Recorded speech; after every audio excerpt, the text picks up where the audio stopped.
Welcome to the Gamer Gymnastics Podcast. So today we have our first international guest. It's a bit of a last minute one, but nonetheless, welcome to Caleb Drotsky. Am I saying that right? Yes. Cool. Thank you very much for having me. Of course. Thank you for coming on. So just touch on a little bit who you are, where you're from, and how you've come here. All right, so my name's Caleb Drotsky. I've been doing gymnastics pretty much my whole life, as have most of us, I would think. I probably started when I was 6 or 7, I'd say. And I just got into it because, I did pretty much every sport when I was younger. I couldn't name all of them now. But I continued doing a lot of sports until I was probably 12, and that's when I sort of decided gymnastics was the one. Since then, I've been all over the place. I started in New Zealand and was there until I was 16, I think. Then my family moved over to Australia, where I was for the last 2 years, except for this year, which I then spent back over in New Zealand, training at a different gym from the one I started at. So I've been all over the place. I've trained, at a club called North Harbour, which was my first club in Auckland. I went to Brisbane Boys College in Brisbane for 2 years and to TriStar Gymnastics this last year. I've also trained at Konami in Japan for 2 weeks, and now I'm here at Sydney in Birmingham. So, yeah, I've trained in quite a few places. Yeah, we've talked to people who have been to different clubs in Britain mostly, but never internationally. So you've been to New Zealand, you went to Australia, then Japan, now Great Britain. So you've been all over the place.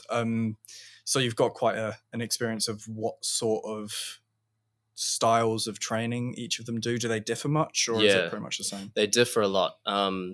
So from what I've only been here for 4 weeks now, but from what I can see, it's quite similar to what I saw in the 2 weeks I spent in Japan, the way that training happens over here, which is entirely different to Australia and New Zealand, which are quite similar to each other. Over there, it's a lot more structured in Australia and New Zealand, where we kind of have a program and a daily apparatus schedule of what we're going to cover, and then usually the skills on each app as well that we're going to do, which I think you guys probably do with your juniors over here. To an extent, yeah. Yeah, but it doesn't seem like the seniors have that at all, do they? Not so much. Yeah, pretty much what I'll do from a day-to-day basis, at the very least, like I know other people are different, is I'll go with what I'm feeling. Like I'll try and cover all of the apparatus at least twice a week, 3 times if I can, and then basically just day-to-day do what I feel like I can do. Like I'll do high bar pretty much every day, I'll do P-bars pretty much every day, I'll do pommel pretty much every day. But other than that, and like what I do on each of those, I try and vary as much as I can. Yeah. So this past year that I've been in New Zealand, it was a very strict schedule. So it was Monday all 6 basics, and then Tuesday we'd do 4, Wednesday we'd do the other 4, Thursday the other 4, Friday the other 4, Saturday the other 4. And the only 2 apps that we'd do every day were pommel and P-bars. And yeah, basically high bar rings, floor and vault would be the 4 that we swap between each day. So I think we were doing everything 2 to 3 times a week, but we had no say in which days that was happening. We did have a little bit of a say, like if your body was sore or anything like that. But for the most part, there was a schedule to it. Yeah, because with what I do, if I'm feeling like really drained and I don't feel like I can do much like strength-wise, then I won't do rings that day, and I won't do like ring strength that day. But like I still do like all the conditioning, but I won't do the specific ring strength, and then I'll just leave it for another day that week. But I'll always try and do it as many, like at least twice a week. Yeah. So yes, I guess it's just differences in structure. Yeah. And the 2 weeks I spent in Japan, what I noticed was it was also very individualized, their training over there, similar to here. The boys would come in and do really anything, and it would differ every single day. Then I never saw them kind of do the same thing twice. And this was their juniors and their seniors, because while we were there, we trained in the mornings with the seniors, and then their juniors would come in the afternoon. And even the juniors, you wouldn't see them. It wouldn't be much hands-on time with the coaches, which is not at all what I was used to when I was a junior back in New Zealand. They kind of got on with what they needed to do, and then the coaches would just assist them, which is something I feel is more what you'd see seniors doing, right? Yeah, definitely. That is interesting to say the least. I've always thought of juniors as being a bit more hands-on with when it comes to coaching. Like, you need to make sure that they're doing the right sorts of things, because normally they've not got as good of an idea of what they need to be doing almost. But well, I think at the club we went to, Konami, it's one of the top clubs in Japan. I believe Kohei trained there. It might have been the club he grew up at. I'm not too sure, but they've got multiple Olympic champions and world champions who train there. So I think it's quite a competitive group, and you have to be quite an intrinsically motivated gymnast to be able to train there. So I think, the fact that they're juniors kind of know what to get on with without the coaches, giving them the direction is probably because of that. But yeah, you'd see all these juniors. There'd be someone on every piece in the gym, and the coaches. It was funny that they had 3 or 4 coaches coaching all the boys, but they would all just be in seats next to each other against the wall, like those 3 there. all right. They'd sit against one wall of the gym, just the coaches sitting there, just watching. And then if a gymnast needed help, they'd ask, and the coach would come over. Otherwise, the coaches didn't do anything. And yeah, we were just shocked to see that at the time. So do you think it's a lot of maybe the seniors giving them sort of instruction and advice on what sort of to change, or is it literally just the juniors maybe helping each other, or literally just themselves? The seniors weren't really training with them. All right. So the seniors would come in the morning, do their session, and then do their second session, but their second session would only coincide with about half of the junior session. So I guess for the first half of the junior session, the seniors were there motivating them, coaching them. But for the most part, I think they're just really highly motivated athletes. And these were 8, 9, 10, 11, 12-year-olds, like really young kids. So completely different to the culture I'm used to. Yeah, absolutely. And like, thing is, over here, like, you see how much Luke needs to be on Mace and Noah and that. Like, you see how much support they need, like especially Freddie, but he's also 8, so you don't really expect much different. But like, the fact that he needs to put so much of his effort into that, and like it's less so focused on the seniors, which makes sense, like, or even the juniors, because Gabe's junior for another year.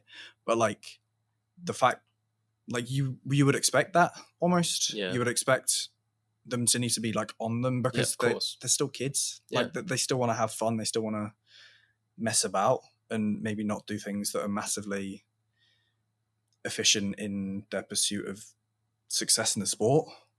So that is interesting. I agree with that. But also in Japan, I think they just have such a culture of respect. So as a young kid, you're not going to do something naughty to disobey your coach or mess around or something like that. They always want to be doing the right thing. So that probably plays into it as well, I would think.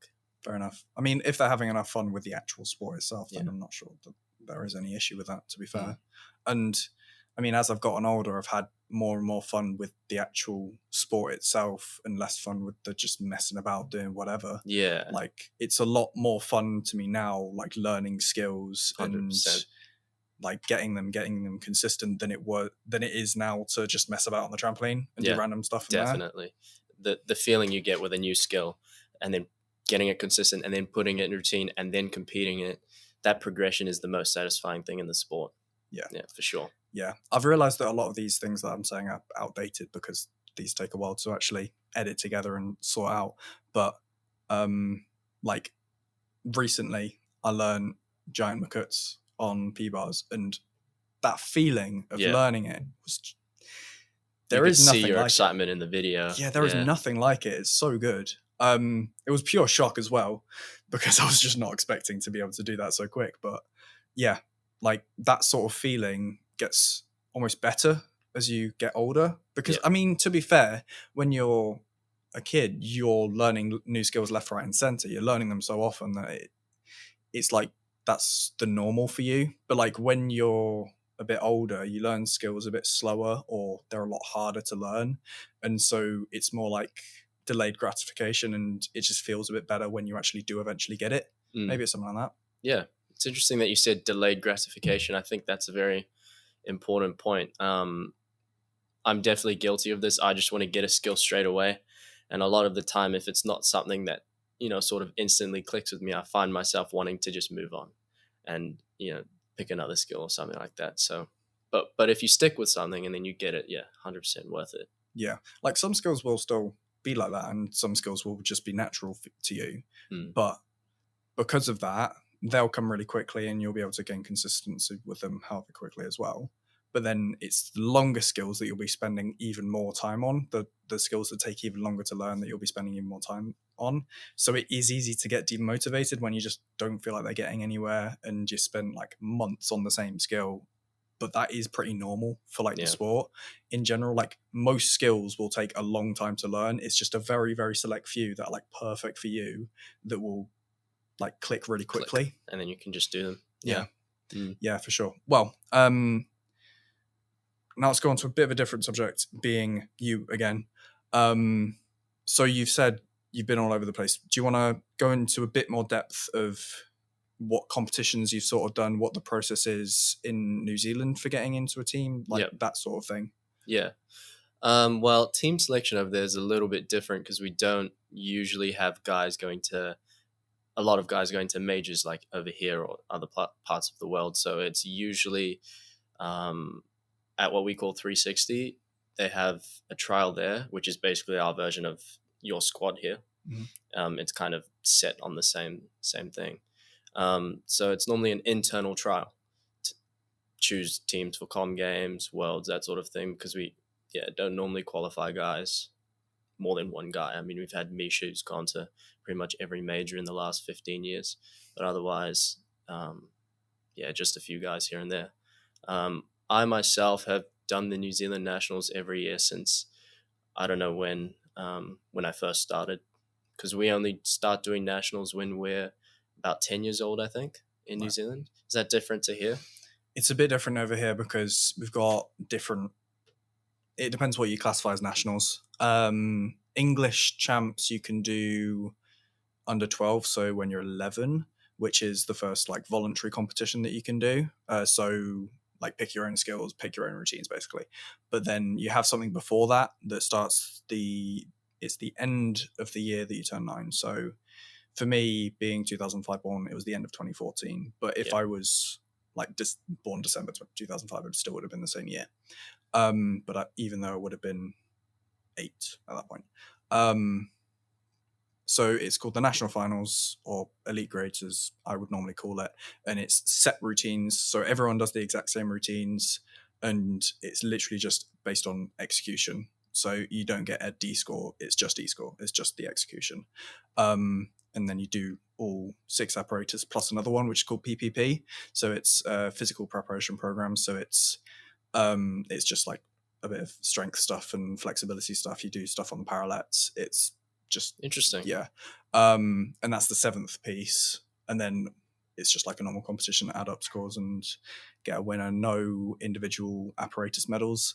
But there's a team medal for the what do you call it?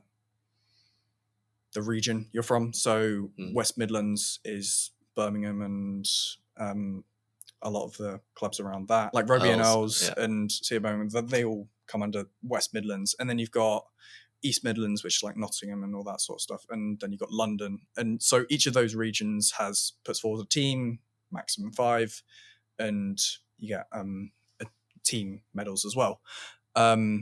But they're set routines, and you won't do a voluntary competition, as in your own routines, until you are 11.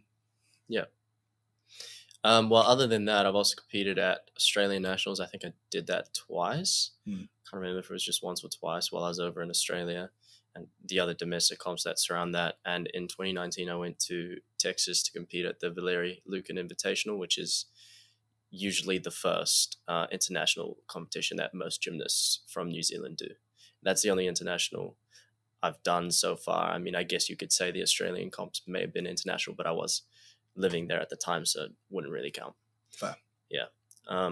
Yeah, Nice. So I'm assuming it's the open competition that you did.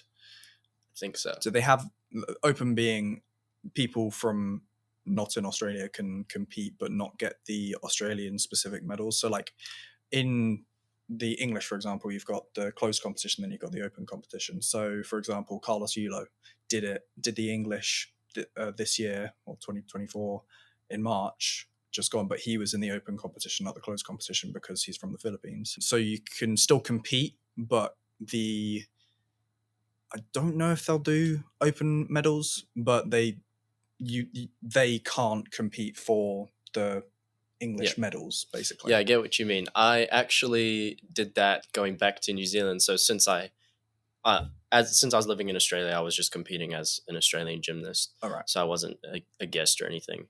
But when I went back to New Zealand to do nationals there, so I did Australian nationals and New Zealand nationals these last 2 years. I was a guest when I went back to New Zealand. Right. Yeah. That makes sense. Yeah. Because I know that like Dom's done the British since he's changed to being an Irish gymnast, but he was always in the open competition, not in the closed one. I think it's interesting that they do that. I mean, it's definitely a good thing because it allows people from abroad to still get the competition experience. Yeah. But then it still leaves the medals open to the people it's actually meant to be open for. Yeah. Because like the English is a qualifier for the British, and you shouldn't have people from other countries interfering with that sort of process, I guess. Yeah. And the British is also very, very closed off now. Like I don't think they allow anyone other than British people, Fair enough. people who can compete for Great Britain to compete. Well, you said it's a qualifying event, right? Yeah. So yeah. that makes complete sense. Yeah, I know they have done, but I think they've changed it now.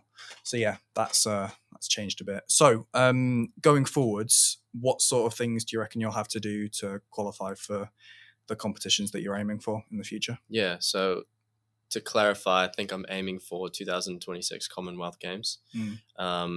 And looking just to next year, a few World Cups, World Challenge Cups, and international competitions like that, DTB Pokal, potentially. That's a good one that I've seen a lot of guys doing recently. I'm just looking to get some experience, more experience internationally over next year in 2026. Moving past 2026, Worlds obviously, and Olympic Games in 2028 and 32 are the ultimate goals. So to do that, there's a lot of upgrades that need to take place, difficulty-wise, but also just becoming a better competitor. Being able to actually put the routines together at a competition is a big thing for me. Yeah, I get that. So yeah, that will be a lot of just trial and error, just doing a load of competitions, which it seems like you're planning to do. Yeah, I did the DTB Pokal Cup 2022 as a junior. Oh wow. Did so badly, really, but it was fine. Yeah, well, again, it's all just experience. For the experience. It's all experience, yeah. And that was one of my first international experiences as well. So, yeah, still pretty funny to me what I did. I'll have to show you the video later of me jumping over the pommel. It's exactly what it sounds like. Nice. Yeah, so that's good. So, are you aiming for Commonwealths? Did you say 2026? Yeah, I think that's the most viable close major for me to go for. Nice. There are a few other guys that will be trying to go for that team. Probably 8 of us, 9 of us I can think of. So it'll be a push, but it's definitely possible if I work hard. Yeah, definitely. Absolutely. Yeah, so you mentioned upgrades as well, and I know you wanted to talk about this as well. So what sort of upgrades are you putting in? Next year, there are a few skills that I feel like are sort of must-haves. So to go piece by piece, I think on floor, a D-B connection, so a 2.5 lay or a double twist lay, or a full, double twist full, 2.5 full. Yeah. Either or, interchangeably. I'm going to want both in my floor routine because moving forward, that upgrades into a DD, which is, I think, going to be almost essential to be competitive on floor it's in the new code. It's going to be huge, and just for the English viewers, lay being straight front. Yes. So there's that for next year. I also want to play with some double Arabians, double Arabian pike specifically for the future. Front double pike is a tumble that I've been wanting for a while, and back double pike is a dismount, which is something that's not too hard, but as the last tumble, it'll be difficult. So routine. Just for clarification, double pike Arabian being an E, double pike somersault being an E. I'm assuming those would be like at some point in the middle of your routine, like later down the line, as in like not first or last tumble. The front double pike next year would go first. Okay, right. I don't think I'd put in an Arabian double pike next year. But that's something for further down the line. Sure. So the routine I'm planning to do on floor would be a front double pike, a double twist lay full or a double twist layout, a back double twist down the side, and my non-acro, then the 2.5 layout full or 2.5 layout, depending on what I did with the double twist, and a back double pike to finish, obviously with the scale, wherever it needs to be. That's the floor routine I'll be going for. Well, I think when everyone talks about floor and they talk about their routines, no one's going to include the scale that they do because it's basically not a part of the routine. I don't think anyone's really happy about it. It's just something you have to do. And then with the double pike dismount, obviously, I don't think I mentioned this in any of the other episodes yet because I don't think I actually knew it was a thing. I thought that the floor dismounts would be the same as every other apparatus where you get the skill value as the requirement, but on floor it's just if you do a D element you get the 5/10 rather than if you do a D element you get 4/10. Oh really? So if you do an E, is it still the 5/10? Yes. Okay. So you can only get like it's as it was before, because the differences on floor, each of the dismount isn't a specific element group, because the element groups have changed as well. So you've got the non-acrobatic elements, but then you've got I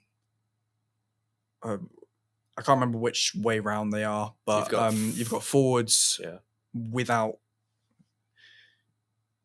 So I can't remember. It's forwards, backwards, forwards and then simple twisting.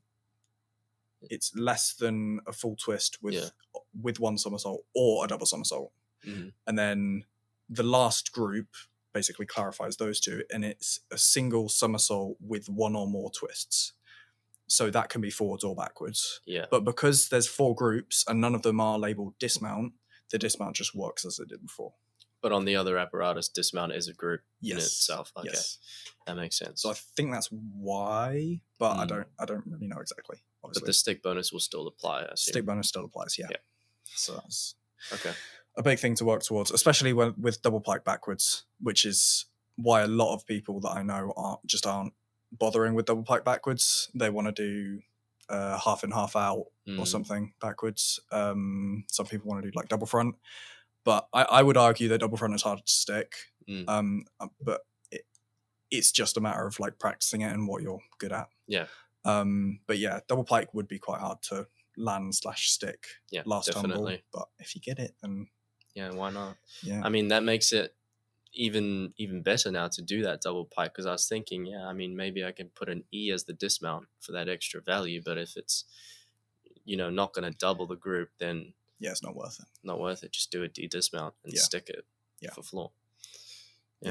Okay, that's floor. On pommel. Next year, the routine I've been planning is a C scissor or shear into a D flop, D Russian, and then a Tong Fei, Magia Savado, handstand dismount. That's probably the best routine I'll be able to do next year consistently. But the base routine would be that without the D flop, I would think, because those other skills are much more consistent than the D flop is right now. Sure. And those are all skills I can do already. It's just a matter of putting them in routine and making them consistent. Sure. Whereas with some of the skills I sit on floor, I'm still trying to get them. Cool. What sort of start values are you looking at? Just as an aside before we go into the other pieces, what sort of start values are you looking at targeting? I've calculated them and they're written down somewhere, but I don't know them off the top of my head. Fair enough. Like what sort of numbers? So like 5 moving up towards a 5-5, as close as 5-5 as you I can. think on floor, not next year, but down the line, the routine that I've written out for myself is about a 5-5, which is about where I'm going to cap out at, I think, because I'm quite tall. So double out tumbling isn't for me. Yeah. I think I've played with it and I'm not too good at it. So without having that to work on, I'm quite limited with what I can put in on floor. I think 5-5's a really good score Yeah, to aim for anyway. Like, anyway, yeah. if you do that really clean, then you're at high 13s. So I think it's absolutely a good score. Like high 13s is good disc code, and anything that's good disc code is going to be really hard to get at next code, just because everyone's trying to push for the highest difficulty possible. It's literally just about landings. Yeah, always has been, always will be on floor. Yeah, and I think looking forward to 2028 to qualify for that Olympic Games, I kind of have to realize that it's going to be a continental champs qualifier, which means only one all-rounder between Australia and New Zealand and the Pacific Islands will get to go to that games, unless Australia qualifies a team at the World Champs before, which is unlikely because I don't think they've done so in however many years to the Olympic Games, and I don't think New Zealand has ever qualified a team. So between all of us, we're going to get to send one all-rounder. So my strategy moving forward has been clean, consistent, relatively easy routines, so I can guarantee a certain score almost every time. So yeah, what you're saying about 5-5, I mean, even if I can get to just a 5-3, 5-2 on floor and stick every tumble, I'm more than happy with that. Absolutely. Yeah, as you should be. Yeah, and like for an all-around score, all you need is something solid. Like on the pieces that you're really good at, then you got to push that score as high as possible, because you might want to go for apparatus finals. But for an all-around score, you just need a solid thing that you know you're going to hit. Don't need more stress than it's worth. Yeah, and it's also when you go into a competition, just to be mentally settled and not have to worry about certain skills, I think is a bit of an advantage. If you're putting in a really hard skill and it's maybe an 80% hit rate in training, you're going to be worrying about that a little bit, which is going to potentially mess up some other parts of your routine. Rather than just being able to go in with a clear mind, feeling confident, you can hit a much better routine, I think, that way. Yeah, absolutely. So rings for me is quite a difficult apparatus because my strength isn't too good. So next year I'm just thinking of doing a simple routine and hopefully hitting it well. I'd start off with a slow and okay, so like a roll through to a kip to L probably, and then in okay Jonasson, I'd keep the Yamawaki in because I don't have much difficulty anyway. A backup rise, press, a giant, and then my dismount, whether that's a back double full or a front double pike, which I may play with. Because as we were talking about last night, double, even if you get that, it's a really hard dismount, and this goes back to what I was just saying. It might be a smarter move just to have an easier dismount for two tenths less that you're going to do. Yeah, I agree with you. Main reason I'm pushing for double is that I know that I can do like big strength, and not big strength, but I can get a solid rings routine if I really push as hard as I can. Like I've always struggled with rings, but I know there's something in there that I can tap into. So if I can just get a solid enough rings routine, because in this country we haven't got like many rings workers. We've got Harry, we've got Courtney, but he's I don't know what he's doing. I don't know whether he's gonna stay or go. And then Zion's coming up. But other than that, we really don't have many rings workers. So if you can just get a solid rings routine and put something up better than most others, then it's absolutely worth it. Yeah. If I was in a different position, say in a country where it's more competitive, like here, I would be pushing for a double as well, I think, because you kind of have to be up there and be competitive with the rest of the guys. So after rings, we have vault. Long term, I don't think I'm going to do 2 vaults. So I'm just going to keep adding twist to my Kazamatsu. Next year, I'm just going to do a full, so 2 twists, Mhm. and then a 2.5, maybe a triple down the line. Yeah. Cool. Yeah. So just to clarify, that's 4-8 for the double twist, and then The double twist is currently a 4.8. It'll be Yeah. a 4.4. I actually don't know if that's happening. I've checked the code. It doesn't seem like it's going down. Like Oh, I really? checked the code and the numbers aren't any different. It may well be an old version or something, but Yeah. I don't think, because I think that's the most up to date one. I think they're staying the same. Regardless of whether they stay the same or It change, doesn't it's make a not gonna- difference. Yeah. But I think double twist 4-8, 2.5, 5-2, Mm. triple twist 5-6, same as this code. Yeah, and a 2.5 is definitely a good all-round vault to have. I mean, it's not one of the most difficult vaults, and it can score well if it's done cleanly. So Yeah, yeah, absolutely. from an all-round perspective, I think that's a smart vault. P-bars, I need to work on under summies or falgas, just under bar skills. My support stuff is decent, and I've got a decent dismount as well. So yeah, I mean, I can't do long hang stuff on P-bars, like Moys and tip outs or giants, that sort of thing. So under summies is very important for me. So I'm going to have to focus heavily on that this year and next year. High bar, new releases to play with. I've played a little bit with Stolderkachevs. Haven't caught one, just gone over the bar, legs together. But then again, I only did that for 2 or 3 sessions, and then I can't remember why I stopped actually, but I haven't done it for a while. But I think that was one of those skills that sort of, came naturally, like you said. Within one day, I chucked it over the bar. I don't know if that's a usual thing for guys over here. It's not usual, but I got it really quickly as well. Like Yeah. I got it literally the first day of trying it. I Yeah. caught it. Yeah. Like which again isn't normal, but it's just one of those random skills that just happens. Yeah, I think if I had, straddled, tried to catch, I could have, but I didn't. But it's besides the point. I mean, I don't need to rush any catch to catch any skills at the moment. So Stolderkachev is a potential de-release that I am looking to put in, or I might play with Gengers. But I think what I'm targeting the most on high bar next year is squat half and Steinemann. Yeah. Because they're going to add the biggest value. I mean, squat half's going to give me my M-bar group, and Steinemann is a C, D, C, or B, which is good value for a high bar routine. Yeah, definitely.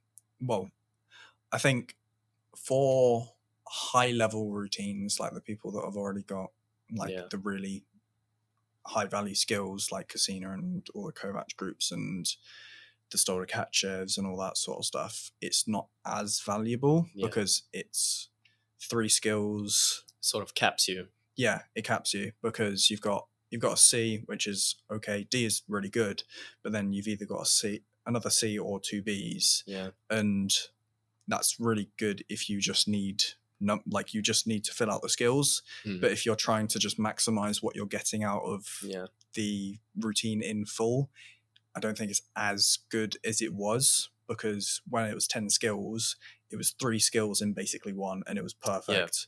And you didn't need to worry too much. But now going into this next code, I'm not 100% sure how. I think it'll become less common at the very top level. Yes. Yeah, for sure. But like I said before, I'm just trying to have routines that I can hit every time. Yeah. So on high bar, that means 1 release, 2 releases maybe, and then getting the rest of my value through M-bars. Yeah. So squat full, squat half maybe, or maybe just a squat half, Steinemann, and a piked Stolder, which is another one I can put in. Nice. Yeah. Yeah. So just maximizing what you've got really. Sounds good. So going into the future, that's the sort of stuff you're looking at. Is there anything else that you're looking at, like even like 2032? Obviously the code will change again, but 2032, what's like the biggest skills that you want to get for that sort of time frame? Because right now you're looking at just not simple, but all around routines, so nothing out of this world. Yeah. But maybe further on, if you get more specialized on any specific piece, is there anything that you would really like to try, basically? Specific skills. Yeah. I mean, I think everyone wants to do a casino in their life. So if the Kovac style releases are for me, that's something that I'd want to do for sure. I mean, I've tried Kovacs once. It was never really something I worked towards because it just wasn't going to go in a routine, so I left it. I mean, casino's going to be always a big skill for Yeah. everyone wants to try, because doing that over the bar, straight over the bar, full turn to catch, it's just Feels you like can- you're flying. yeah, you can only Mm. imagine that feeling. Doing Coleman, and then catching it for the first time, it's one of the best feelings, because you can see the bar the whole way around. It's not like a scary skill. You know where you are the whole way around, and it's just about finding the bar and grabbing onto it. Yeah. Doing that in straight would be so cool. Yeah, and Lucan as well. Oh, In some ways, I find Lucan cooler than Casino because just not many people do it. It's just such a unique skill. I usually like the unique skills. Mm. Yeah, on rings, I've always wanted to do Gozogi. Oh, right, yeah. Yeah, and it looks so cool when guys do it stretched. Yeah, it's just a sick skill. I've never actually even thought about trying that, to be fair. Yeah, I mean, you're not allowed to do it as a junior, so Yeah. I mean, that might have been a bit of the reason why, but it does look really cool, to be fair. How the rings just look though. Yeah. They look like they're not actually supporting on anything. It just looks like a double straight, basically. Yeah. And with with each element group needing a D value requirement, they might become more common on rings, I think, because it's either you do that or you do a Jonasson into a back of rise handstand. Not particularly, because that is group 1. Is it? The element groups you need are swing to strength and strength hold as Ds. Yeah. Okay. So a back up to straight planche, lower to Maltese, that sort of thing. Element group 1 on each apparatus is okay. It's just element group 1 on any apparatus, you only need an A to get the full requirement on. Yeah. On it, any amount of a group 1 gets you the full requirement. But then on group 2 or 3 of all the apparatus, you need at least a D to get the full 5/10. Anything below a D gets you 3/10. Yeah. So going from a C to a D on all of those. So say, for instance, on rings, you're doing a lower to cross and you upgrade that to a lower to Maltese. That goes from a C to a D, but it gets you 3/10. Yeah, increase. Because you get the element group value as well. Yeah. But I'm not sure how common it'll actually become, but it's really cool to watch. Yeah. One of my probably my favorite thing to watch on rings. I mean, I have little interest for the strength. It usually bores me when I'm watching rings finals. So yeah. I mean, I'm just impressed by it, honestly. Watching it, I'm just like, how is this even possible? It looks like people in the 50-50 machine, taking 50% of your weight. I don't even think I could do that stuff. Yeah. And I'm training to be not at that level, because I mean, I don't know how that's even possible, but the Chinese guys, I mean, you have some people like Ademasil, Petronius, that do routines as difficult as Zhu Jingwan and Liu Yang. But the Chinese guys just have this sense about their routines that just sets it apart. I mean, they might be doing the same skills, but it looks so much easier for them. Yeah, it does look effortless when they do it. Yeah. And it's so impressive because getting on the rings, feeling how hard those positions are, it's it seems impossible that it could look that easy. Yeah. I'm not sure. I mean, a triple back on floor, that's as big as it gets, really. There's a few big skills that would be really cool to do, but I think for now my focus is to just compete rather than do massive skills. Nice. Yeah. So get the skills that you need that aren't crazy out of this world, but make them consistent, get them in routines, make sure the routine is consistent, make sure you're competing consistently as well to get that experience and that practice behind your belt, in your belt, and then maybe go on to do some bigger competitions. And then when you come back to it and you're back in training, doing skills training, you've already got those skills now, so you can start progressing for the big ones. That was all I was thinking. So maybe just in the future, just Yeah. playing? Yeah. Well, so I've kind of already written out the routines that I think I would like to do, like my Olympic routines if I get there. And further than that, I don't know if there's any skills that I'd seek out to do. Because I mean, we do the sport. I mean, I do. Most people, I think, do the sport to compete. Um, you don't do gymnastics to just train. Yeah. Right. So the most important thing is what can you put in your routine and what is good for your routine. Yeah. So yeah. Yeah. Just to qualify that statement, elite gymnastics specifically, Yes. like some people do just gymnastics just for the fun of it, but not like elite gymnasts. Yeah. Elite gymnasts just do it they train to get better in order to compete. Yes, the training might be fun. Yes, that might be half the reason they're in the gym in the first place, because they love what they do. But in the end, it's all for the competition. It's all for the outcome. Yeah. Yeah. When I come out the other side, like when I've done what I want with the sport, then I'll play a little bit more. I mean, Misha, who was coaching me, one of my coaches when I was in New Zealand this last year, he's done 15, however long years of international level competition. He's been to 2 Olympic Games. I don't know how many world champs and Commonwealth Games. He is now having a lot more fun with his gymnastics. Like he started this trying to catch every release journey on high bar. Wow. Yeah, which is a big feat, but we'll see how he does with it. And he'll often set himself a goal for a tumble as well on floor. Like recently it was a double straight. He sets himself this outlandish goal for a skill he just thinks is cool. And then that's what he'll focus on in the gym. Which, I think in my life, I'm always going to be in the gym in some way. Yeah. So, maybe when I've stopped competing, I'll probably do stuff like that a little bit more. Yeah. Work your way up the Kovac type elements until you get to casino, that sort of thing. Yeah. That does sound like fun, to be fair. I think competing a casino, though, like that sort of feeling of competing a casino would be like unmatched, though. Yeah. That's the sort of thing that I want to go for. Yeah. Maybe, well, not this year, but if I'm going to continue to be half specialized on high bar, I may as well go for it. I may as well go for broke. Yeah.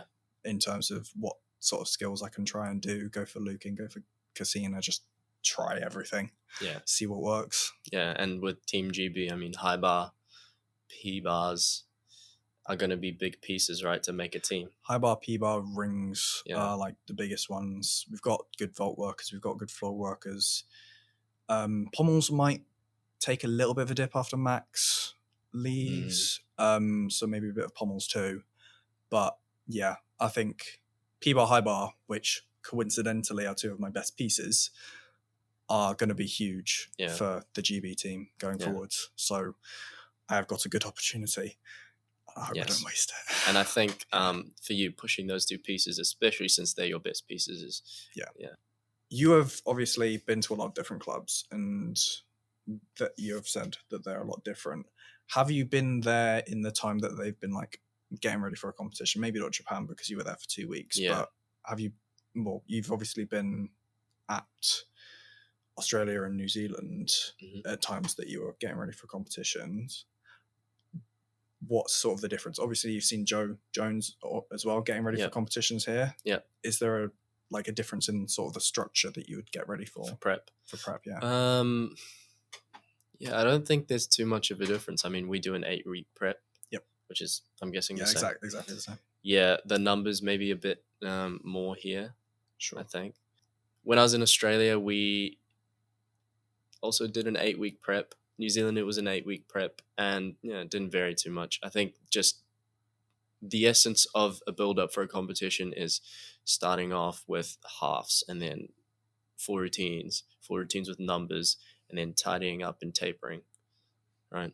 Yeah, pretty much. Yeah. So would you do routines like even when you're like the biggest, like the heaviest weeks? So we do like 2 or 3 weeks of like really heavy routines.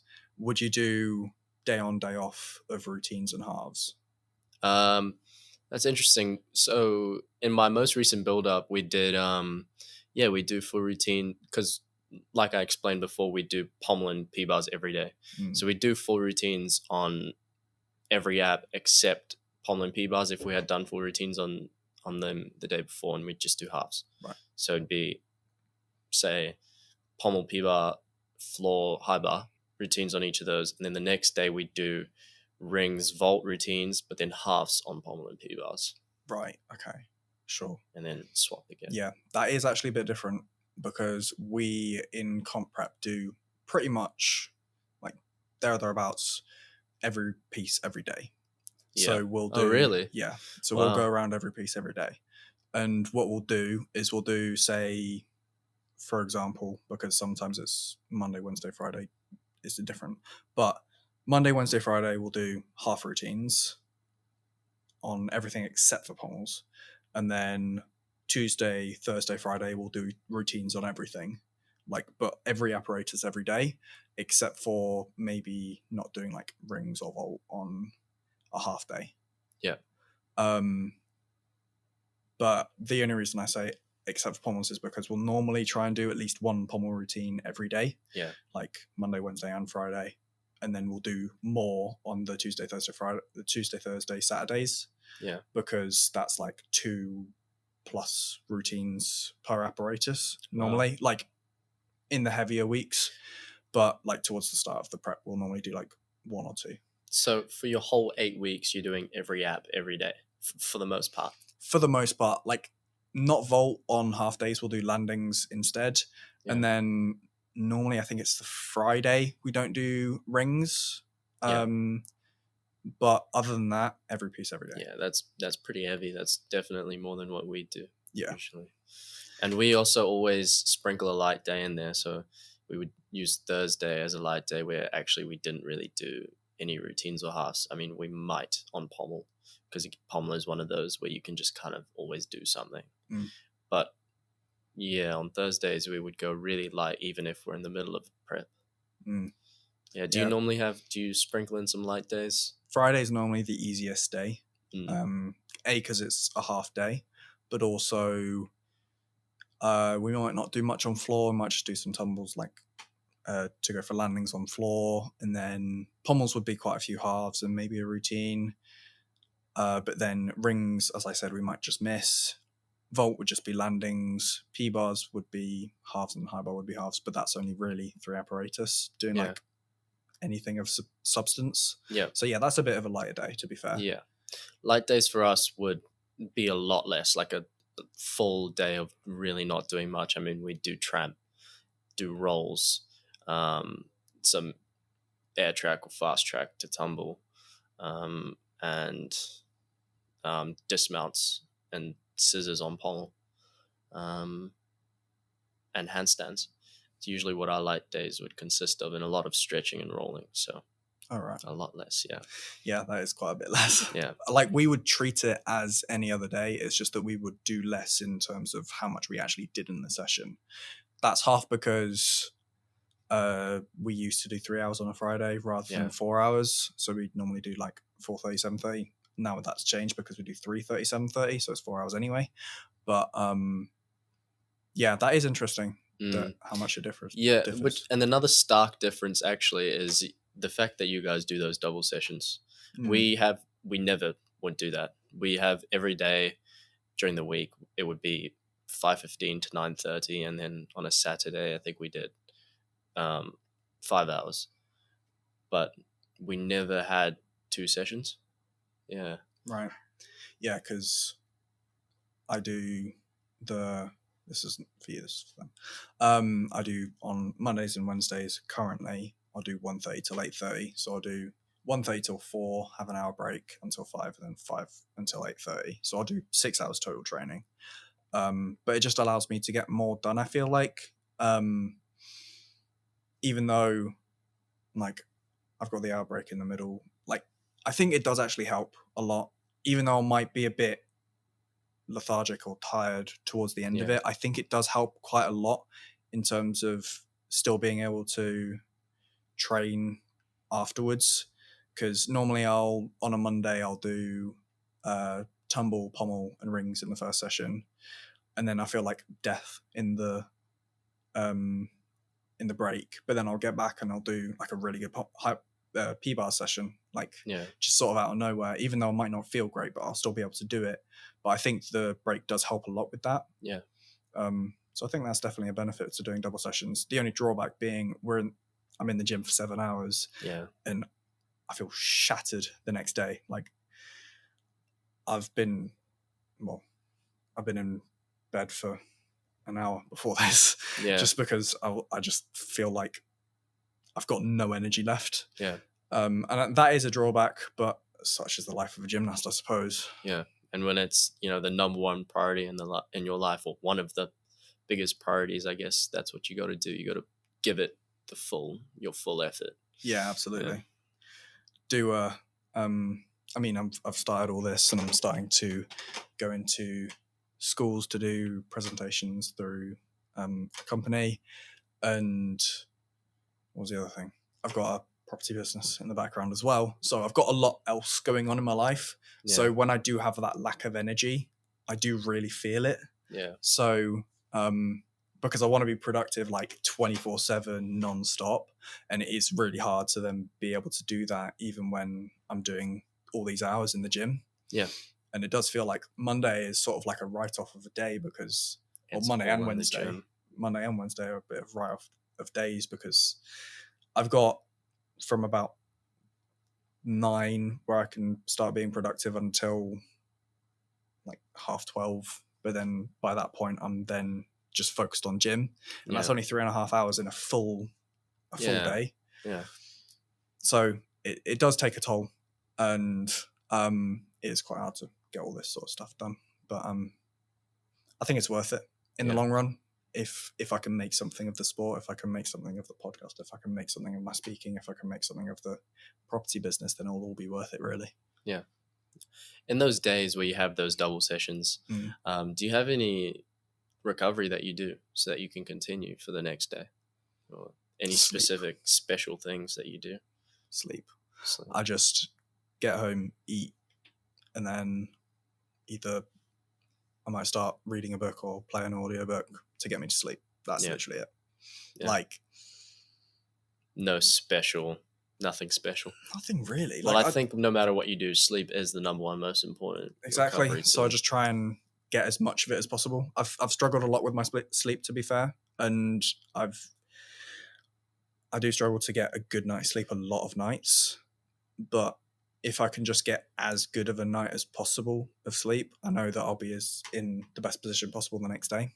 So I don't really try and do anything fancy when I wake up or anything like that. I don't want to like start the day off on the right foot, because I might just flag off in the tail end. I might just not have any energy in the tail end of the day. Like I don't want to have coffee because I might just drop at the end of the day. So it's just one of them where I'm like, I'll just do it as naturally as possible for as long as possible. And then if I need something, I might just try it. So you don't know caffeine? No. Yeah, smart, I think. I don't want to become dependent on it, really. Yeah, that was the attitude I've had for the longest time. Yeah. No ice baths or anything like that? I don't have one, so no. Yeah. Well, what I would do is we filled up a giant like wheelie bin with water, and then we just buy bags of ice and chuck it in whenever I felt like I needed a nice bath. So I did that every now and then, but yeah. Fair enough. Yeah. Yeah. I mean, yeah, like when you finish training at 8:30 and when I'm driving home, all I want to do is eat and sleep. That is literally, so I don't want to do any fancy like recovery methods to try and help it. I just want to sleep. Yeah. Yeah. It's literally, for me, it's literally get home, race to eat something. And then once I've eaten something, because I'm so hungry at that point, once I've eaten something, I can relax, have a shower, and then unwind and get to bed. And that's usually what I want my evenings to look like. Yeah. There's not really unwinding time. I don't really leave that much time for myself to unwind as such, but I try and get to sleep or get to bed 10:30 each night. Yeah. What was different about this past year that I was training in New Zealand at TriStar, which wasn't the club I was at before I originally left, was we finished training at 9:30, which is extremely late. So I'd be home, after 10 every night, and probably asleep after 11 every night, which is very different to anything that I'd ever done before. And eating that late as well, very different, because dinner would be 10:30. So yeah, when I was doing that, like you said, there wasn't much unwinding time. But now I've been trying to train earlier in the day because I've had that option, and getting home, eating dinner, relaxing for a few hours, and then getting to sleep, which I think helps my quality of sleep if I can do that, rather than just getting home and thinking, oh, I need to get to sleep as early as possible so that I can sleep enough.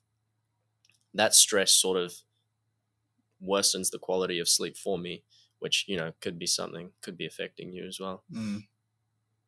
Yeah, I mean, sometimes on like the Mondays and Wednesdays, I won't finish like at 8:30. I'll finish like 8 or something, and I might just get out at 10 past or so. And those 20 minutes do make a difference for sure. But most of the time, it is, maybe a little bit rushed towards the end, and maybe that is something. But at the same time, I just train when I can for as long as I can. So, like, I could train with Lee in the mornings, but Luke's been my coach forever, so I'll just try and like stick with that sort of thing. Like, I might try and do Friday mornings and do like a double session or something, but I don't know how viable that is. And there's a lot. Anyway, whatever you're doing, your routine, it's working for you. And I think, as an athlete, that's just what you need to do. You need to find what works for you. Absolutely. Thank you very much for coming on. Thank you for listening to the Gamer Gymnastics Podcast. I'll catch you in the next one. Thank you very much for having me. Peace.